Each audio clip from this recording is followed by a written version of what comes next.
massive edition of Play by Pod. My name's Chris Yeend, and it's awesome to be in your company. Today I've got a very special guest, also of Queensland royalty, Jess Webster. Thanks for joining us. No worries. Thanks for having me, Chris. And if you are a fan of these things, make sure you like, share, and subscribe. Check us out on all your favorite podcast platforms, and of course, check us out on YouTube as well, which is always wonderful. Now, Jess, you're coming off a massive high on the weekend. The AFL Queensland Hall of Fame. The one thing that surprises me out of all that is you were the one presenting. You weren't inducted. What's going on? Come on. No. Yeah, it was a massive event, and I'm sorry. I'm such a proud Queenslander, and being involved and being in that room, full of these legends and people that I'd grown up either watching play footy or working with, or playing with footy alongside. It was really amazing to see so many wonderful people celebrated for their contributions, and it was like a giant reunion. It was awesome. Yeah, I was very, very happy to be there. Did it sort of give you a really good feeling of, these are the people that I sort of grew up idolizing in footy, and here I am announcing them as Hall of Famers? Yeah, it was really great, and I got the opportunity to interview a few of them throughout the night on stage, and it was, I think what was made it special was it was people that I'd grown up watching at local level and also the elite level. So being able to interview Simon Black, Alistair Lynch, Jonathan Brown on stage was really great. That was my childhood, watching the Lions win premierships, and then also a lot of players that either played alongside my brothers or I played with when women's footy first started in Brisbane, and seeing some of the women being acknowledged as well for their contributions was really special. So it was just an awesome night, and I will take those memories with me, I think, the rest of my life. Didn't persuade you to maybe relocate from Melbourne to come back up here and be a part of the evolution? Don't say that, because I think about it all the time. I'm homesick all the time. I can't really handle the Melbourne weather, if I'm honest. I miss I miss home, but you got to do what you got to do, and when you want to chase the dream, you've got to pack your bags and off you go, and so that's what I've done. Most of my adult life, actually. So now they say you don't go to Queensland to forge a career, but you got to go to Melbourne to forge a career. But I guess your career ambitions really harbored out of Queensland in a rugby-driven state, particularly Southeast Queensland. Why football? Why AFL? Well, I think I was born here in Victoria, so okay, there we go. Yeah, I know. There's an element of that coming from a footy mad family, and I moved to Queensland when I was 4, when my dad got a job transfer. So we were your typical Victorian expats. So we moved to Queensland to such a better weather. So that's how my family ended up there. But yeah, I think it was an element of it's just in my blood. So both sides of my family are footy mad, and so it's football is the only thing I've ever really known since I can remember. That's what our weekends were filled with, either going to local footy or watching it on the TV and listening to it on the radio. So it's just part of the family. It's in the blood, and so that's, I guess, how it all started. Did you have a Victorian team that you took up with you that you had to dispatch once you settled into Queensland life as a young kid? No, well, I mean, I guess I was pretty young that I was still kind of making up my own mind. So most of my family go for the Melbourne Demons. Mm-hmm. So I think if my dad had it his way, I'd be a Demon supporter. But since I kind of grew up, in Brisbane, and so I just kind of went for the local team. And all of my family, Brisbane Lions are their second team. Yeah. Apart from me, it is my number one. So yeah, that's I was still pretty fresh when I moved to Brisbane. So the Lions, I was influenced that way. Fantastic. Now, did you start playing footy at a younger age? How did that evolve, and how did that sort of grow into being in love with the game on a more intimate level outside playing the game? Yeah, I was sort of a similar story to a lot of women my age. I started playing football with my brothers at local level, and because there was no women's footy available when I was growing up. And so, I played a handful of games here and there. But, when I started to get a bit older, my parents didn't want me to get hurt, which is fair enough. And so stopped playing with the boys. And then there was kind of a little bit of school footy, but it was just kind of mostly mucking around in the playground. And they had a couple of sort of small 9-a-side kind of tournaments that we played in school, but nothing serious. And then when I was in my late teens was when women's footy first started in Brisbane. And so one of our family friends, who you may know, Brianna Brock, her sisters formed the Zimmer Eagles Women's Football Club. And my dad was our first ever coach. And so that's when I started playing women's footy. But pretty soon after that, I had left home to go and start my journalism degree, and then ended up in Darwin. So I played a bit of footy up in Darwin. And then, and so started playing sort of around then. And for those who are enjoying this podcast in November, we're right in the infancy of the NTFL season as well. So with all the excitement that's happening up there and the women's competition, it's exploded over the past few years. It's evolving into a beast that's bigger than probably what most people would ever envision it would be. Do you sort of still keep an eye on what's happening up there? Oh, definitely. Yeah. Still kind of, I'm still friends with a lot of people I've met up there through social media, and, still follow the, all the Facebook pages and all that kind of stuff. So still keep an eye on what's happening. It's such a magical part of the world. And I'm so grateful. I spent 5 years up there working as a sports journalist and playing footy, and some of the best memories of my life. And so if you haven't ever gone up there and experienced it, please do, because the NTFL competition is awesome. And I was lucky enough to go and watch the footy on the Tiwi Islands as well. And it was, like I said, a wonderful experience. And I have so many great memories of that time and that part of the world. It's it's pretty awesome. Now, considering from where you are now, where you're calling, one of few play-by-play callers in the country in the AFL space for women, when did the dream sort of come about to say, well, I want to get into sports journalism and I want to take this footy thing a little bit more seriously? I think from a really early age, I think it was because I get asked this question a lot. Where did how did you want to become a broadcaster? And sort of think, well, the passion for footy, like I said, was just kind of ingrained in me from the moment I was born. And I think, I always grew up wanting to be a broadcaster, because when I was younger and the Suns weren't in existence, and Brisbane Lions were playing a home game every other week. So we watched a lot of the AFL competition on TV and listened to it on the radio. And so I grew up with the voices of Bruce McAvaney and Dennis Cometti, and I just thought they had the best job in the world. and growing up in Queensland, when you see the grand finals played at the MCG in Melbourne was just kind of like this fantasy land. It was like Disneyland to me. It was this place that just was so far away. And so I think I just thought, like, one day, I want to be there and I want to do this and be a part of those big moments at, places like the MCG. So I think that's where it was all born. And then I think a part of me also was, women's footy didn't exist. So I thought, well, if I can't be a footy player, I want the next best thing.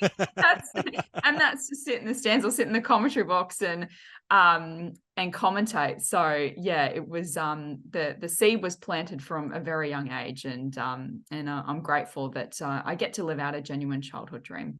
I've spoken to a lot of people that I've worked with over the journey, who coincidentally we shared the same epiphany when we were at the age of 9. I've spoken to a lot of journalists who, like me, as soon as we hit 9, we were watching it on TV, we were reading it through the papers, we were listening on the radio, we were just consumed it, and it was just like, okay, this is it. You mentioned female football wasn't around. You also had the other obstacle where you envisioned sitting in the stands calling the game, but of course there was no representation of women in the call space as well. Did that either be a deterrent or give you that extra hunger to go, you know what, this is a space that I'm going to really push hard and be competitive and try and crack into pretty early? Yeah, it's a good question. I think, when I was growing up and wanting to be a journalist and a broadcaster, when you're young, you don't quite think of those things because you're young and you don't really understand how the world works, and you don't quite understand how difficult it is. You just have a dream and you just want to watch footy, and it's as simple as that, really. So, but when I was growing up, there were some females in the footy space, Christy Malthouse, Tiffany Cherry. In those days, I thought Tiffany Cherry had the best job in the world. In the very first, the first iteration of Fox Footy, one of my favorite TV shows was White Line Fever. So Clinton, it was magnificent. and Clinton Grievous was, somebody else I really idolized as well. I thought he was fantastic. And Tiffany Cherry was on that show reading the news. And I remember I watched every episode with my dad on the couch. And so I just thought, like that they had, again, the best jobs in the world. And so, I was lucky that, and, Caroline Wilson obviously has been around for a very long time. So fortunate that there were women in the industry that I could look up to. As I got older through my teens and started to think, there is no play-by-play caller at that stage. We had, boundaries and journalists and things like that. And so in the back of my mind, I did think, well, I might have to be the first. And then started to think, will it actually happen? Can it actually happen? So I guess when I was sort of a teenager, I started to have those, thoughts of maybe this just can't happen, and those sorts of things, and that's where, as we know, when Kelly Underwood obviously did it for the first time, I was a uni student, eating 2-minute noodles and and in a very small apartment in Melbourne at the time, when I started my degree, when I watched her on TV for the first time, and I had like a TV that was a cube. That's how of course, and, yes. Long before it was nowhere near a flat screen, let me tell you. It was still black and was it black and white at the time, or you danced to color?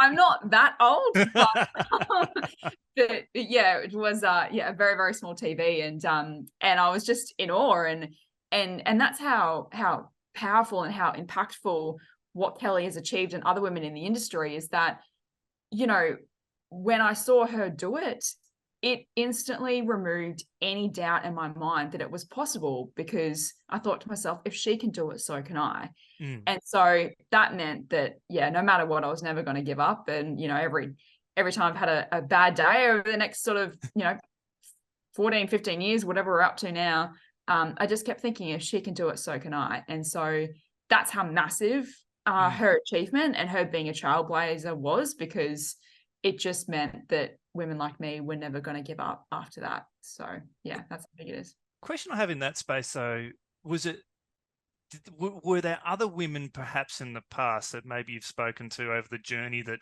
had thought about it but saw the obstacle was very much like Mount Everest and decided to go on another path? Was it just a matter of persistence that maybe changed the game a little bit? Yeah, I mean, I can't recall any specific conversations with anyone around that, but I do have conversations with, a lot of women in the industry about how difficult it is, and have maybe wanted to go down one particular path, but, have ended up doing a different job in the industry just because, it kind of got, difficult, or there are obstacles in the way and things like that. So, I think it definitely, is difficult for a lot of us to, either not kind of stick to something, but to be able to go after what we want, because that sometimes there are just so many roadblocks in the way, and there still are.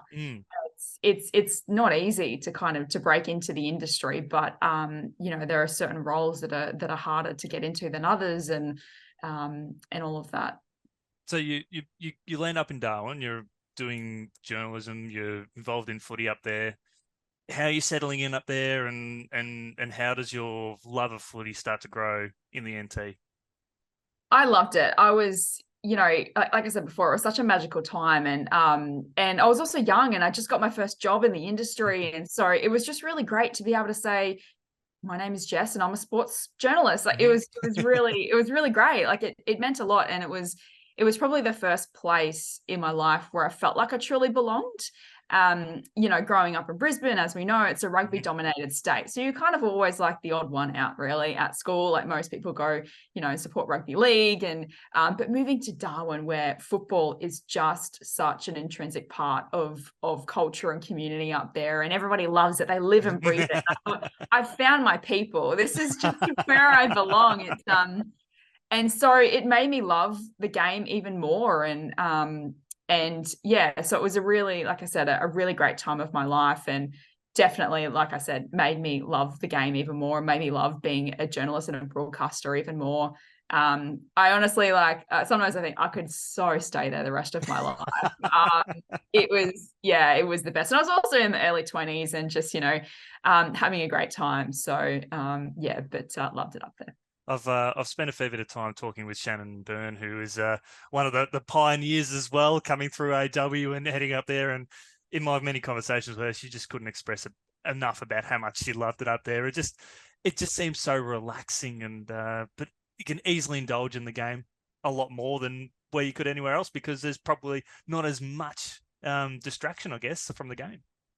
Yeah, and it's community footy up there dominates. So it's, everybody has the local team that they go for. And like I said, I really loved, learning about all the family history with all the different clubs and all of that, and the pride that they have playing for their local club and following in the footsteps of their family members was really special. So, so you kind of, you get immersed in that, and you sort of, you understand how much it means to people up there to play footy. But more specifically play local footy, which, as we know, is the heartbeat of our game, is at the grassroots level.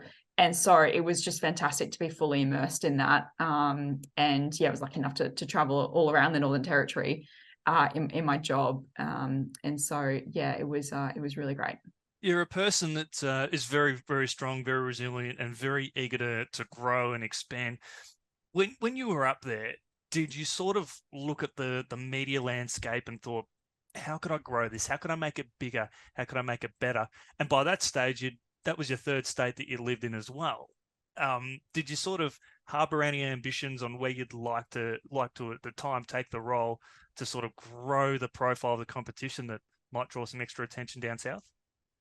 I think definitely there's an element of when you live kind of in a place like Brisbane that may be a non-traditional state, or a place like Darwin that may not be, known really to the rest of the country, or have the eyeballs watching the competition. There certainly is an element that you're like, I have an opportunity here as a journalist and a storyteller to try and, tell these stories and promote the game, promote, the competition. So certainly there is a bit of that. And I think, again, growing up in Brisbane and knowing how hard it is to have people understand it and follow the game, certainly understood that when I moved to Darwin. And so, I really, took a lot of pride in the stories and my role that I had at the NT News in promoting those stories and the people in the Northern Territory.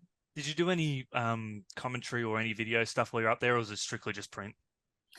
So when I moved up there, I actually moved up to Darwin. I didn't have a job. Oh, okay. So I knew a couple of people that were living in Darwin at the time. I just finished my degree, and my partner at the time wanted to go up there and play footy. So we thought, well, we'll go up there and give it a go. And like I said, I knew a couple of people, and they said they'd help me, get in touch with other people in the industry, and maybe some work will come about. So kind of went up there and took a risk, and like I said, didn't have a job. And so I ended up being introduced to a great woman, Karina Gray, who then introduced me to a great man, Charlie King, who I ended up doing some work experience for at the ABC.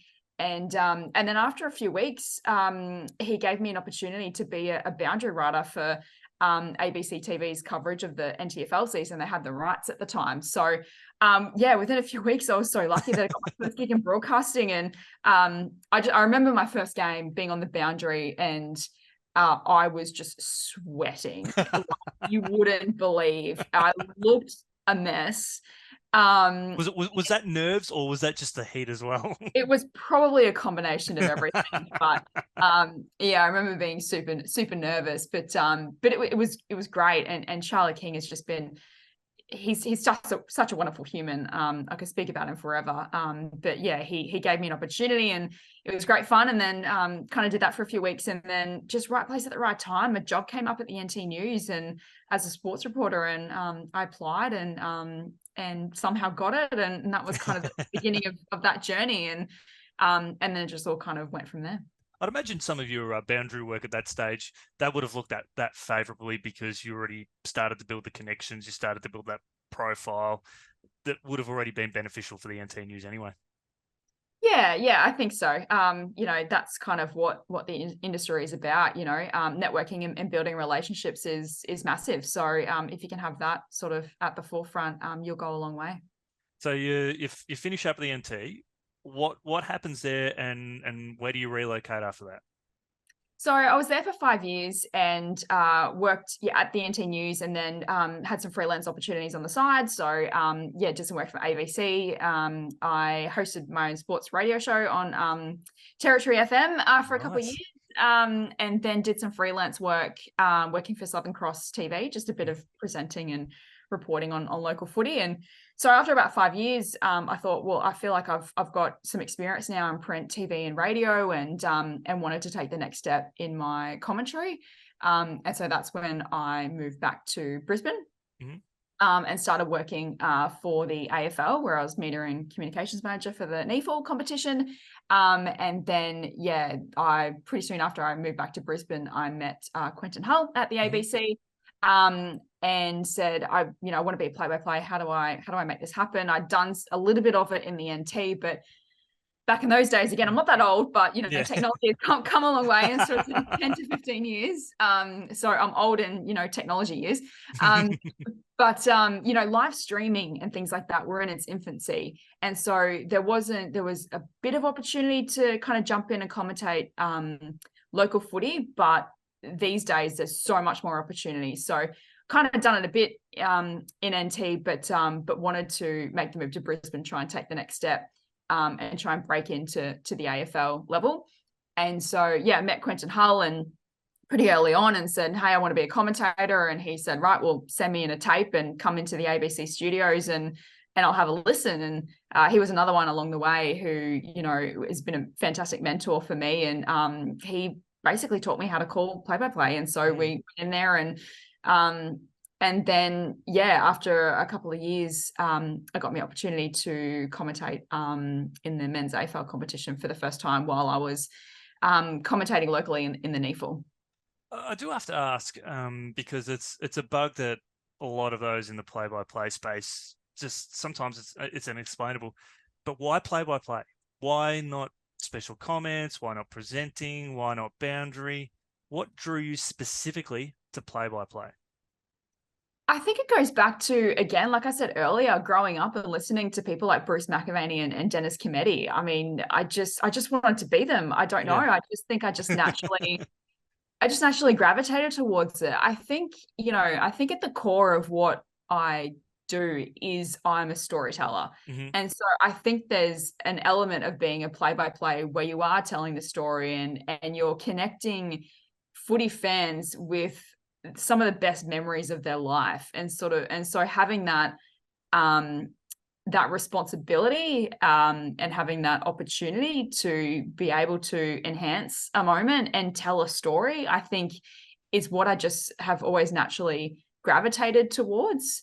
So it's a good question. It's something I haven't kind of really thought about. That's a good answer though, because I think I've found throughout my calling career, as you probably found it through yours, you're going to have your ups and downs, and days where you might rock up to the comm box and you're just going through the motions, but as soon as you put the headset on, you're off to the races, and it's just something you inexplicably tap into that you can't experience anywhere else. And so sometimes I feel that there is no real answer to it, but once you put the cans on, all the answers are presented in front of you. I think so. I think you're right. And some of the best advice I've gotten in my life is, and and advice to anyone in general is find something that puts you in flow state. So, and you'll live your happiest life. And so when I put the headset on and game of footy and you just go and you commentate, I lose all sense of time and where I am, because I'm in flow state. And you know, it's the happiest time of my life when I've got the headset on and I'm commentating a game of footy. And so I think it's an element of that too, that, you know, it is pure joy, and you have to chase after that. And so I think that's another element of why I love it so much, is that it just puts me in flow state, and off I go, and I'm just in another world and having fun. I don't know about you, but sometimes when I've called over the journey in any sport, the days where I just feel ordinary, feel flat, I'm having a rough day, I'm going through a rough period, those are the days where I end up calling the best, because as soon as I put the cans on, I completely shed that skin of what it was like before I put them on, and you are in that flow state. I find that there's that big gap between you feeling at your worst and you feeling at your best.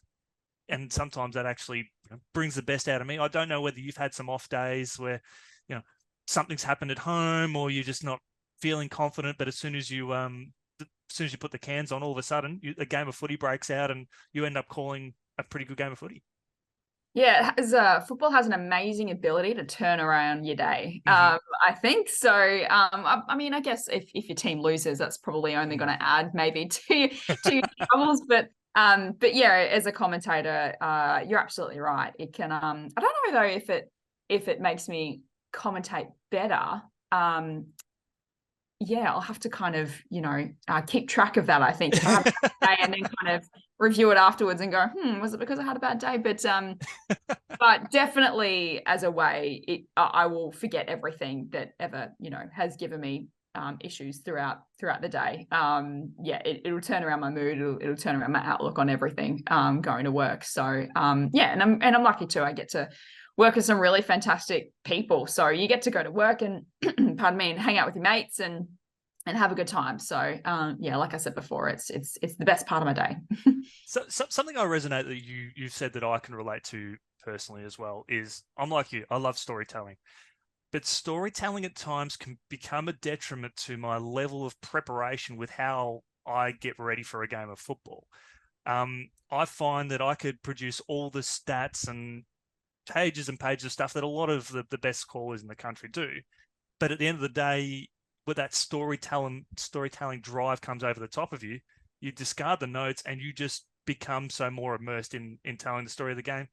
Is that something that you can sort of relate to, or do you still prepare quite thoroughly with your notes that might be able to come in handy, or do you let the storytelling dictate how you call the game a bit more? Look, I think it's a bit of both, because, you know, sometimes when it comes to storytelling, the story you're trying to tell could be a personal element of that player. It could be something that is stats related. It could be the first time someone's done something, or it could be Buddy Franklin kicking his 1,000th goal is a classic example of that. That's a stat. Yeah, that's true. And it was one of the biggest moments that we'll ever see in our lives. So yeah, there is, you know, I mean, there is the kind of classic thing everyone says, that you prepare thoroughly and you might use 10% of it. Exactly. And so that's generous too. Sometimes use 5% or 2%. That's absolutely true. But, you know, you will call your best when you can assess that moment and know whether, you know, what is the story. And like I said, that could be anything from what's happened in that game, what's happened in their career. It could be someone kicking a goal in their final game. So your ability to know what that story is and be able to tell that story is where you get the gold and where you become a great caller. Now, we'll wind it back to the NEAFL, because now the NEAFL is no longer around anymore. For those who don't know what the NEAFL was, it encompassed teams across New South Wales and Queensland. It disbanded, I think, was it 2018, 2019? You were such a big role in that. And for people like me moving to Queensland, learning a little bit about the calling space, the environment, everyone I spoke to was like, Jess Webster was the pioneer of bringing calling and the profile of the competition, and even AFL Queensland up to a high level. Was that really important to you to sort of get that sort of drive and generate that profile and also grow yourself in the process? Yeah, absolutely. And yeah, thank you for those kind words. It was a great job. I'm probably understating it. It was probably the best job that I ever had. I loved it so much. And yeah, when it started, it was teams from Queensland, New South Wales, ACT, and the Northern Territory. Started in 2011. And so my early years as a journalist in the Northern Territory, NT Thunder played in the NEFL. So I used to commentate and report on their games. And then when I moved back to Brisbane in about late 2014, is when I jumped in and ran the media and comms for the NEFL, and then it was disbanded during COVID in 2020. Sorry to correct you, but if anyone knows me, I know the NEFL so much, and anyway, so I'm gonna absolutely cop flack for that.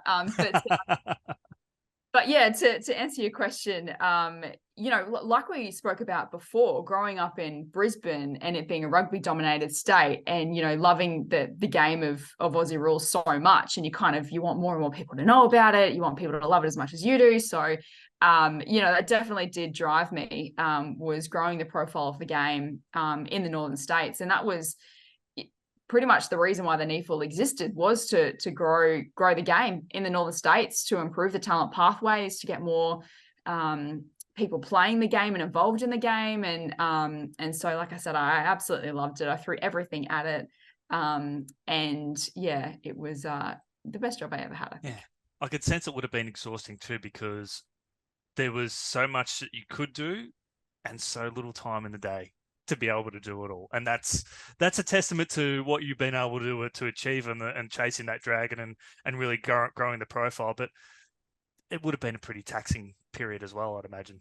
Oh, definitely. And we were, operating on a very small budget as well. There was only a few of us, running the league. But what I loved about the NEFL and some of the best memories I have is that it wasn't just the people working for the NEFL that had so much passion for it. It was everyone involved from the clubs, all the staff, all the players who really bought into what we were trying to achieve. And it was tough, obviously we had the 4 AFL clubs in there, and, competitive balance was a big issue that we faced over the years. And, but yeah, everybody wanted to achieve the same goal, which was, like I said, to grow the game, to grow the competition to a great standard, and have it be, on par with the VFL and the SANFL and the WAFL, and in terms of that standard, and also trying to get kids drafted. So draft night was huge for us. We would just sit around and just, cheer and celebrate every time we had a local player drafted, because we felt like, that was kind of the end product of all the work that we were putting in. So it was awesome to see so many players get their opportunity in the big leagues. And yeah, but that's probably what I think I'm proud of the most, is that we really built a community, and yeah, did our best to achieve the outcomes that we had set in mind. I could say from a personal perspective, I relate a lot to what you're saying come draft night. I mean, we're looking at, in less than 2 weeks' time, the Gold Coast are going to have 3 players that are going to be drafted. And then we've got another one, Leo Lombard, that'll be coming up the next year. As someone, and again, I'm probably, being involved in handballing the baton around after Jess Webster has gone south. But I feel the same thing. I look at the 3 guys getting drafted. I look at Leo Lombard, who'll go next year. I've called those guys through the QAFL senior men's competition and the VFL. And for me, the biggest thrill, even more so than seeing Essendon win a game of footy, or maybe even with Essendon winning a final after 50,000 days, is seeing these kids get drafted, because you can say, well, look, I called them, and they were I was there when they really started to build their football career.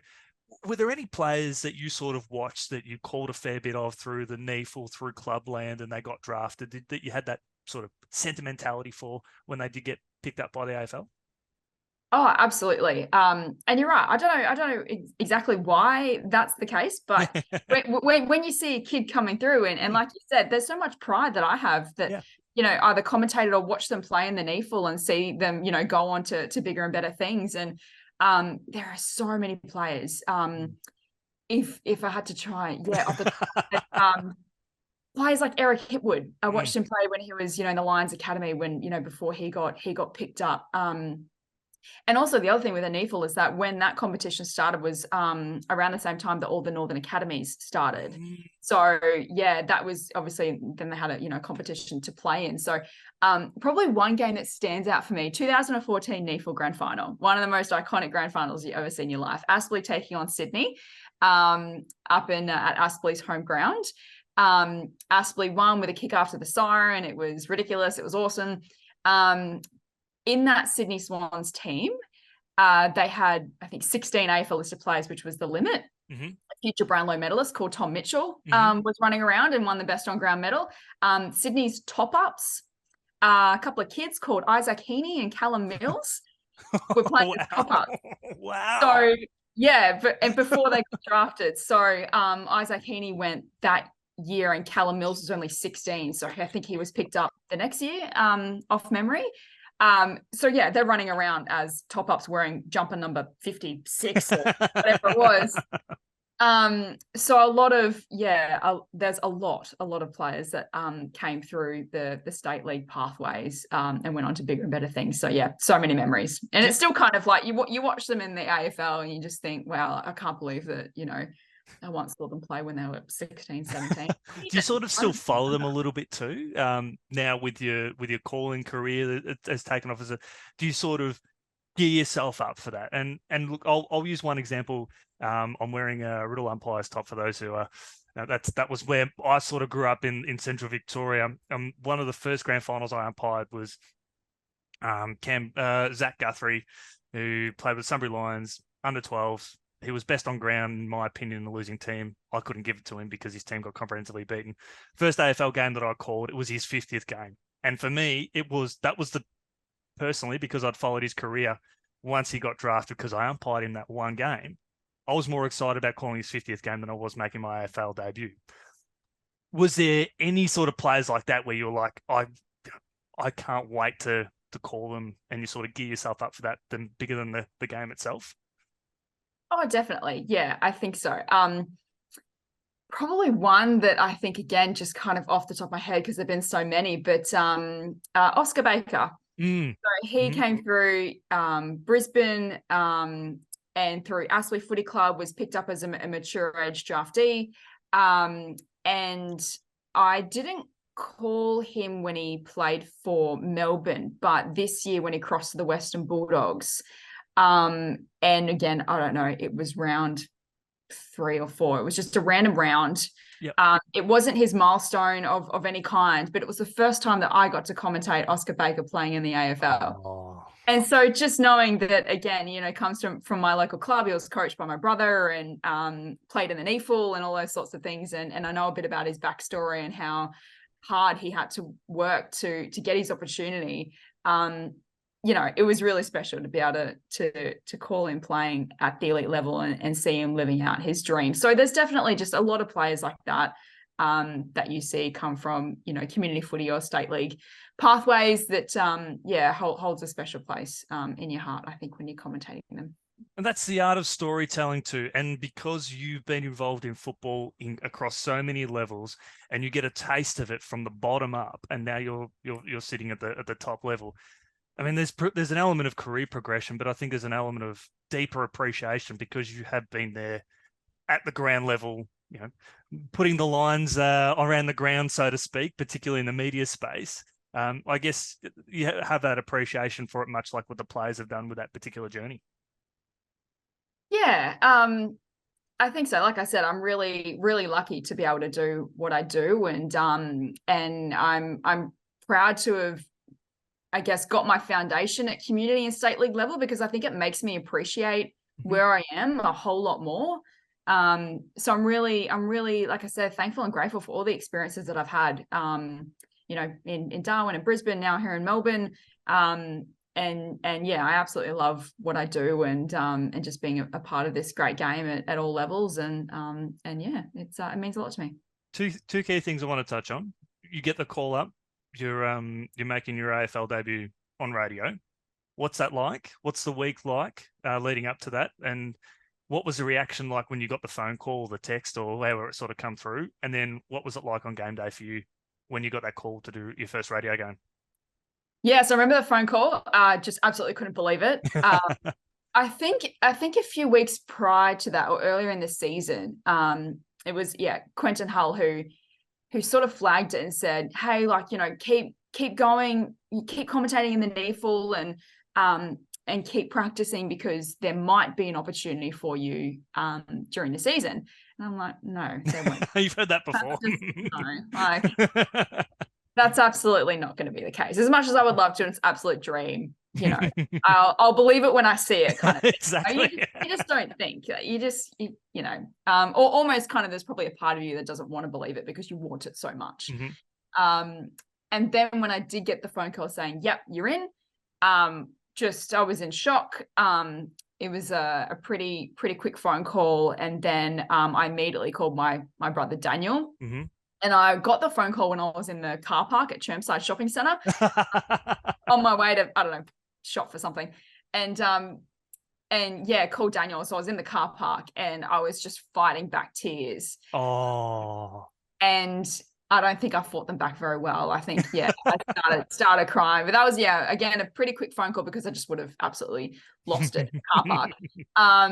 And yeah, so I remember that. And then actually on game day, I had to work because we had a NEFL game somewhere in Brisbane. I think it was at Aspley. So I had to like quickly kind of duck in and you know, because I'm still wearing the media and comms hat. So I had to make Saturday night game at Carrara. It was Gold Coast Suns versus Geelong. And so quickly stopped in a NEFL game and then went down the highway. But one of the cool things I remember about that day was I got a phone call from Kelly Underwood, who left me a voicemail, and I had met her years earlier actually at a press conference in Darwin of all places. And we had sort of crossed paths a couple of times in the sort of 6 or 7 years after that. And we did work on a game together for ABC when she was calling and I was on the boundary. And so, she called me, she left a voicemail to wish me good luck and give me some advice as well. And that was awesome just for her to take some time out of her day and reach out to me and knowing that it was my debut. And then I obviously went down the highway. I kind of don't remember a lot about the lead up, probably because I was just so nervous. But I do remember being absolutely petrified, so nervous, like you wouldn't believe. And I just kept telling myself, it's okay, you're not going to die, everything's going to be fine. And then when I got to the game and was telling myself, well, you can't go home, like you've got to do this, you're here now, you've just got to go for it. And I just remember being really nervous, but I called alongside Michael Price, who I've known for a million years, commentated a lot of NEFL games together and AFL games together. And he was amazing. He's just a great man and has been always so supportive. And he always makes me really calm in the commentary box. And really got behind me. And we had lots of fun. And it was just it was crazy. I couldn't believe I was there. I couldn't believe that it was actually happening. I do have an extended question on top of that. Break down your first goal, because I know you've called many goals since, but do you remember that first goal that you called and what happened? I don't remember it. No, Jess, what are you doing to me? I don't remember. It was, I mean, to be fair, it was 8 years ago now. So fair enough, but I'm sure there's a tape out there. So although in saying that, I think I listened back to some of that tape, but it was horrendous. I don't want to listen. Yeah. Which is a testament of your improvement too, isn't it? Oh, yeah, well, I hope so. But no, I don't actually. I mean, probably might have just been like a set shot. If I can't remember it, it might have just been, I don't know. Yeah. Sorry, I can't help it. I'm the storyteller in that I called my first game, ironically also the same game, or same fixture. It was Gold Coast and Geelong, and I still tell people that I knew I finally landed when Geelong won the hit out of the centre, comes out now to Patrick Dangerfield, kicks the ball up towards half forward. Jeremy Cameron Mark swings around his left foot and kicks a goal. And I'm like, I tell people, if I could ask for a better goal, that for me, that was my ideal goal. That's why I've never forgotten it, because it's Dangerfield to Cameron, and in typical classy fashion. So yeah, you never forget your first. So anyway, well, yeah, you can. I might in 6 years' time. I'll have to, but you've made me think. I might have to go back and try and find that tape and have a listen. So next time I get asked that question, I can actually answer it. So. All right, and the second one there, we got TV. So you're with Fox Footy. You've been doing a lot of wonderful things there. How does that happen? What's the phone call like, and what's the feeling like in the lead up to that first game? Yeah, so I just moved to Melbourne. So AFLW competition obviously started in 2017, and so I, tried to, send some emails and phone calls, try and get a gig. And so 2017 it was a no, 2018 it was a no, 2019 it was a no, and then I moved to Melbourne and met some people in person, and again sort of tried again, and then this is for the 2020 season, and didn't quite hear anything. And then one day I was actually in the car on the way to Colac. I was working for the AFL media team at the time, and I was on my way to be media manager for a preseason game out there in Colac. And so I was on the drive on the highway, and got a text message and pulled over because I saw it was a producer from Fox, and pulled over, and it was, can you do boundary this weekend for an AFLW game?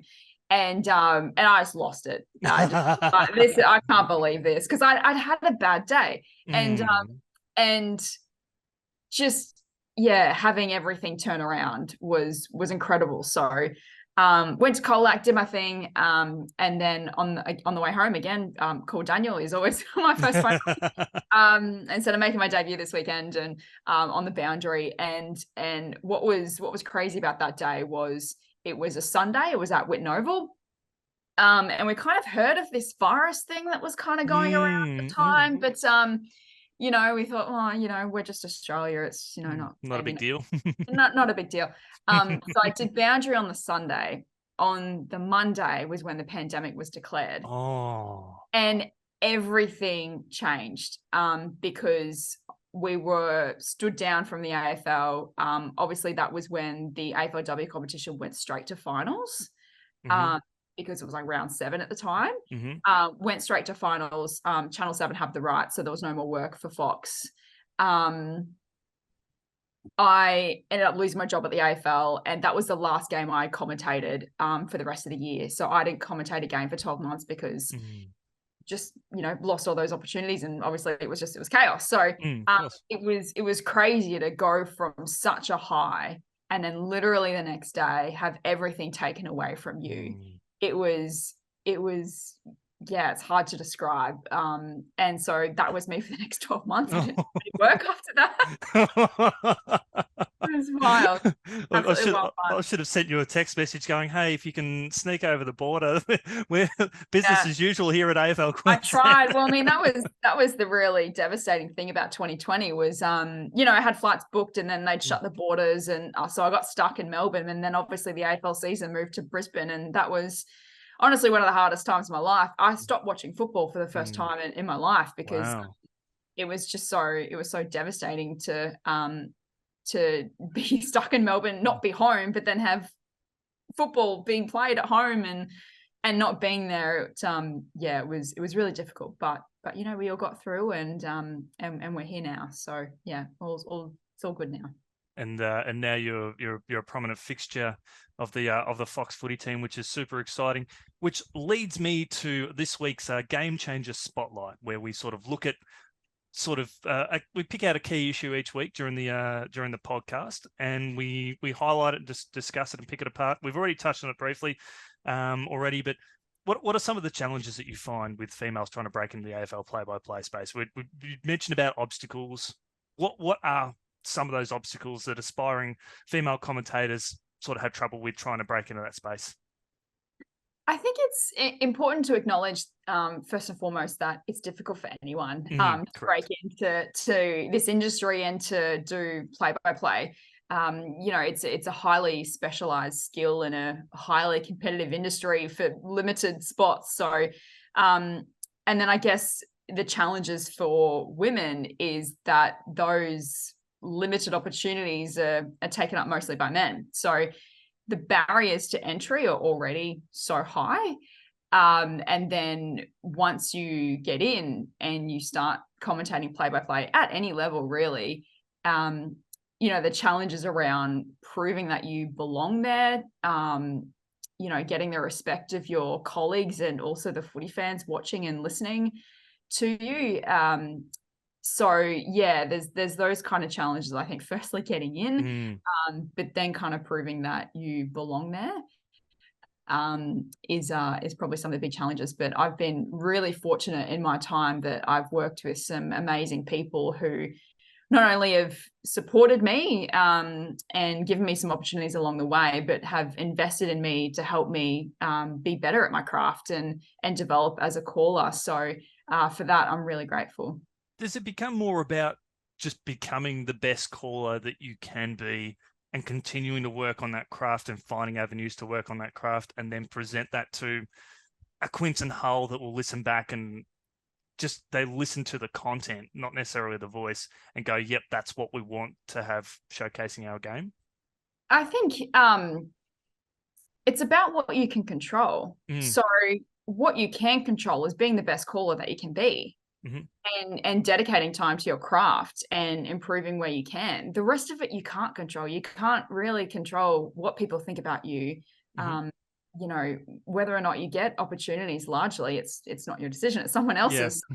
Yeah. I think that's really important too for anyone in our industry, is to try and control what you can. And so for me, I just thought, as long as I can just continually try and improve and be the best commentator I can be, what will be. Can't really do anything else about that. And so that's just what I've tried to focus on. And if you don't focus on that, you'll drive yourself crazy. This industry is really tough. And like I said, it's really competitive and opportunities are limited. So if you get caught up in all of that stuff outside of your craft, like I said, you'll go a bit nuts. So I just try and keep myself focused on what I can control and trust that good things will come my way.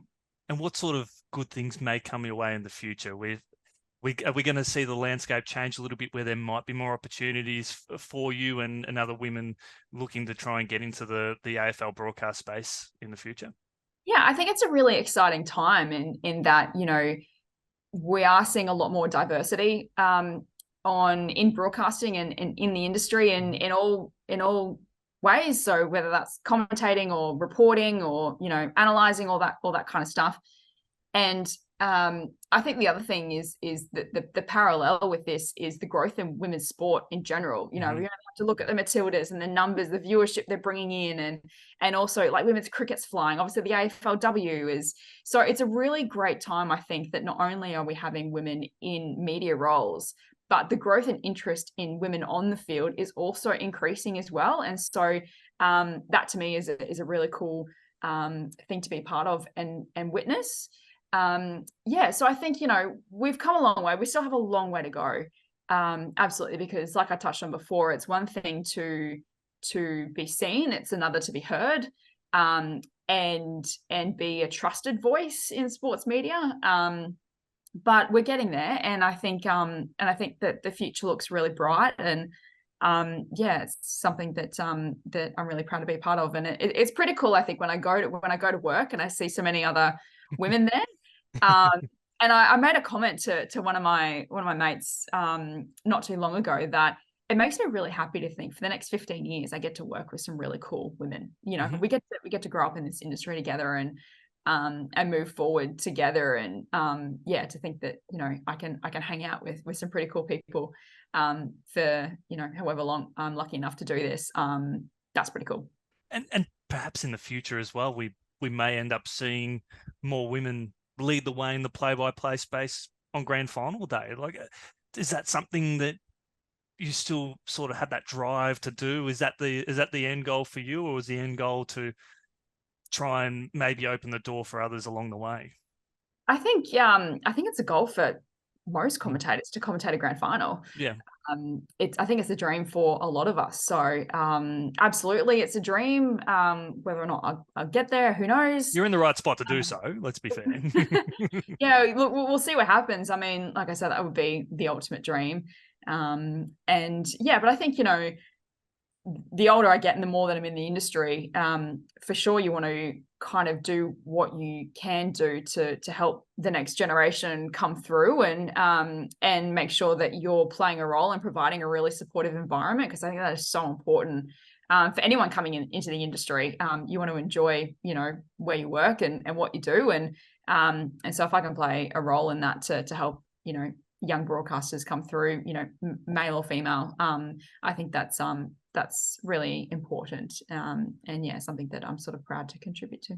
And let's be honest too, in terms of longevity in the role, you've still got 20, 30 years to you're still in the beginning of your broadcast phase, even though you've been involved in footy for a long time. So realistically, over the next 20, 30 years, the industry is going to change so much that you've still got plenty of opportunities to get up there. So as much as it's about supporting the younger generation coming through, you're still on your first few steps of a long career. People keep telling me that, but I feel really old. I feel like I have been around for 100 years. So, but no, I think you're right. And that's one of the things I think about doing play-by-play commentary, is that it's a skill that just takes time. Mm-hmm. And yeah, you don't hit your peak until, decades down the track. So, yeah, it's something it's been a challenge, if I'm honest, to kind of wrap my head around, because I'm so impatient, and I've had this dream since I was a little kid.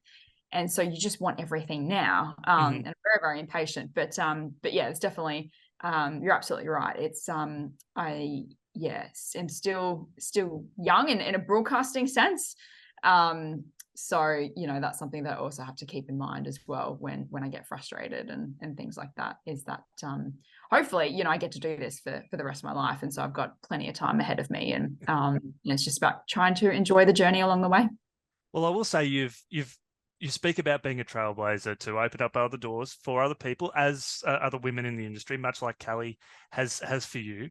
But from my personal perspective, you've been a trailblazer for our industry up here, because you helped open doors here at AFL Queensland that enabled people like me to come through, and then able to help open doors for other people to come through, to get more people over the last couple of years to even call VFL football. So what you have done, I can speak from a personal perspective here in AFL Queensland, is helped open doors for more callers. Yeah, Hannah Davies to go out and make her debut on Fox Footy, she wouldn't have been able to do that because of you, because you opened up doors just for calling in general up here. So you're making a massive imprint already in the women's broadcast space, but even here at AFL Queensland, with what you did with the NEFL and bleeding into AFL Queensland, you opened up a heck of a lot of doors that certainly put independent broadcasters in a position where they can forge a career as well. So I can, speak humbly and honestly, thank you for opening some of those doors there, because I wouldn't be where I was today if not for Jess Webster. And I'm a middle-aged mid-30s male who is wanting to open up doors in this space, and I wouldn't have been able to do it if it wasn't for you. Oh, thank you. That's really kind of if I'm honest, I don't consider myself a trailblazer. But yeah, it's nice to hear. And I mean, if I can help people, that's great. It's not something I sort of, have sort of thought about when I was coming through. I'm just a kid from Brisbane with a dream, and I just wanted to commentate footy, and that's just kind of all I've ever chased. But yeah, I suppose again, like, when you get a bit older and you start to get a bit of perspective on things, and I sort of think, like I said before, I'm proud of where I've come from, and yeah, if it does make it easier for people like yourself and people like Hannah and anybody else from Queensland to make it into the industry, then yeah, I'd take a bit of pride from that. But and obviously, yeah, willing to help out any way that I can. But yeah, thank you for your kind words, and it's the best job in the world, and absolutely encourage more people to chase after it and go for it. The pleasure is ours. If you are a fan of these sorts of things, make sure you like, share, and subscribe. Check us out on YouTube on Play by Pod. Jess Webster, has been an absolute privilege to be able to chat with you today, and we cannot wait for the next exciting adventure that awaits for you in the future. Thanks so much, Chris. Thanks for having me.